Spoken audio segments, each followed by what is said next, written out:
नमस्कार दोस्तों। बहुत सारे लोग अब भी ऐसे हैं जिनका हाई स्कूल पास है, लेकिन उन्होंने भारतीय डाक विभाग में जीडीएस के पदों पर जो भर्तियां निकली हैं उसमें अभी तक कोई भी फॉर्म नहीं डाला है। तो अभी भी इसमें डेट है, जैसे कि आप यहां पर देख सकते हैं। तो 44,228 पदों पर यहां पर भर्तियां निकली हैं, जिसमें कि स्टार्टिंग डेट जो है 15/7/2024 है और इसकी लास्ट डेट 5/8/2024 है, जो कि अभी काफ़ी डेट है, जिसमें आप भी ऑनलाइन आवेदन कर सकते हैं। इसमें दोस्तों 44,000 पदों पर भर्तियां निकली हैं। तो हर प्रदेश से आप किसी भी प्रदेश से आते हो तो आप फार्म डाल सकते हैं। और यहाँ पर कौन कौन सी गलतियां हैं जिसकी वजह से आप अगर फार्म डालते हैं तो आपने वो गलतियां की होंगी, तो आप भी इसमें आपका फार्म है वो रिजेक्ट कर दिया जाएगा। तो उन गलतियों के बारे में सबसे पहले जान लेते हैं। सबसे पहले जो गलती है उसके बारे में यहाँ पर हम बात करते हैं। तो यहाँ पर आप देख सकते हैं, यहाँ पर लिखा हुआ है स्टेज फर्स्ट और यहाँ पर लिखा हुआ है रजिस्ट्रेशन। यहाँ पर दोस्तों यहाँ पर क्लिक करके बहुत सारे लोग ऐसे हैं जिन्होंने रजिस्ट्रेशन किया है। तो यहाँ पर कुछ इस टाइप का इंटरफेस आ जाता है और यहाँ पर दोस्तों जो ऑप्शन दिए हैं वो सारे ऑप्शन सही तरीके से फिल किए हैं। दोस्तों आप यहाँ पर देख सकते हैं, जिस भी ऑप्शन में आपको यहाँ पर स्टार लगा हुआ दिख जाता है तो आपको क्या करना है, वो वाला ऑप्शन छोड़ना नहीं है, बल्कि आपको वो कंप्लीट ही भरना है। उसको बिल्कुल भी ना छोड़ें। उसके बाद आपको सबमिट वाले ऑप्शन पर क्लिक कर पर स्टेज सेकंड यानी कि ऑनलाइन अप्लाई का जो फॉर्म मिलता है, आप देख सकते हैं स्टेज 2 है। ये सही तरीके से कंप्लीट किया होना चाहिए। स्टेज आप सही से कंप्लीट नहीं करते हो तो भी आपका जो फॉर्म है वो रिजेक्ट कर दिया जाएगा। उसके बाद आप यदि पेमेंट नहीं करते हो, जैसे कि 5/8/2024 से पहले आपको क्या करना है, इसका पेमेंट कर देना है। और यदि पेमेंट नहीं कर पाया तो भी आपका फॉर्म रिजेक्ट हो जाएगा। इसके बाद हम 2 और गलतियों के बारे में बताएंगे जो आपको पता होना बहुत ही ज़रूरी है, जो इससे भी ज़्यादा ज़रूरी है, जिसके बारे में चलिए वीडियो को स्टार्ट करते हैं। तो अब दोस्तों यहाँ पर आप देख सकते हैं पोस्ट का जो नेम है, यानी कि कौन से पोस्टों पर वैकेंसी निकली है, ये पता होना बहुत ही ज़रूरी है, वरना आपका जो फॉर्म है वो गलत तरीके से पड़ सकता है। तो आपको क्या करना है, यहाँ पर देख सकते हैं पोस्ट का नेम जो जीडीएस और बीपीएम एबीपीएम में यहाँ पर वैकेंसी यानी कि ब्रांच पोस्ट मास्टर और एबीपीएम यानी कि असिस्टेंट ब्रांच पोस्ट मास्टर, जो यहाँ पर 2 तरीके से वैकेंसी निकली हैं।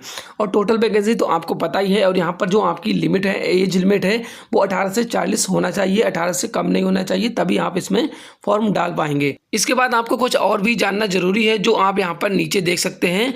तो यहाँ पर आप आएंगे तो यहाँ पर लिखा हुआ है दोस्तों Indian post GTS requirement apply fees. तो यहाँ पर आप देख सकते हैं एप्लीकेशन जो फीस है वो आपको यहाँ पर जनरल, ओबीसी और ईडब्ल्यूएस जो होते हैं वो यहाँ पर उनके लिए 100 रुपये है। और यहाँ पर जो अदर कास्ट हैं जैसे कि SC ST PH या फिर और अदर कास्ट होती हैं उनके लिए 0, यानी कि कोई भी पैसा नहीं देना पड़ेगा। और जो भी यहाँ पर फीमेल है उनको भी कोई पैसा नहीं देना पड़ेगा। इसके बाद दोस्तों हम जो मेन यहाँ पर बात है उसके बारे में बात कर लेते हैं कि कितनी सैलरी रहेगी BPM की और कितनी सैलरी रहेगी ABPM की, और यहाँ पर डाक सेवक की कितनी सैलरी रहेगी। तो यहाँ पर आप देख सकते हैं BPM यानी कि ब्रांच पोस्ट मास्टर की सैलरी जो रहेगी 12,000 से 29,300 रुपये तक रहेगी। और जो असिस्टेंट ब्रांच पोस्ट मास्टर है उसकी 10,000 से 24,470 रुपये तक यहाँ पर सैलरी रहेगी।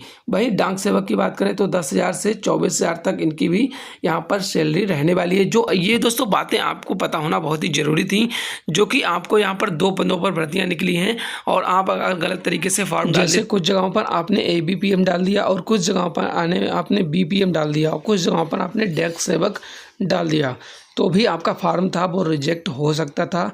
लेकिन आपको क्या करना है, फॉर्म भरते टाइम आपको ये गलतियां नहीं करना है और सही तरीके से फॉर्म को फिल करना है। इसके साथ ही दोस्तों आपको पता ही होना ये जरूरी है कि इसमें आपको सिलेक्शन जो है वो कोई भी आपको पेपर देना नहीं पड़ेगा।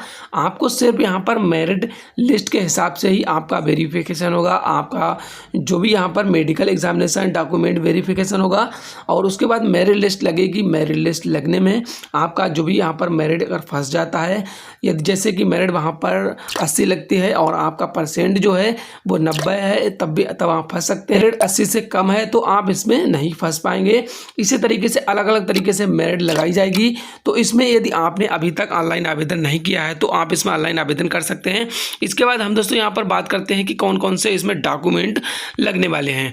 तो इसमें आपको क्या करना है, अपना आधार कार्ड, अपना पासपोर्ट साइज की फ़ोटो, इसके साथ ही अपने हाई स्कूल की मार्कशीट, और इसके साथ ही आपको यहाँ पर कुछ पैसे पे करने होंगे और यहाँ पर कोई अदर डॉक्यूमेंट आपको नहीं देना पड़ेगा। इसके साथ ही आप इसमें आसानी से आवेदन कर सकते हैं।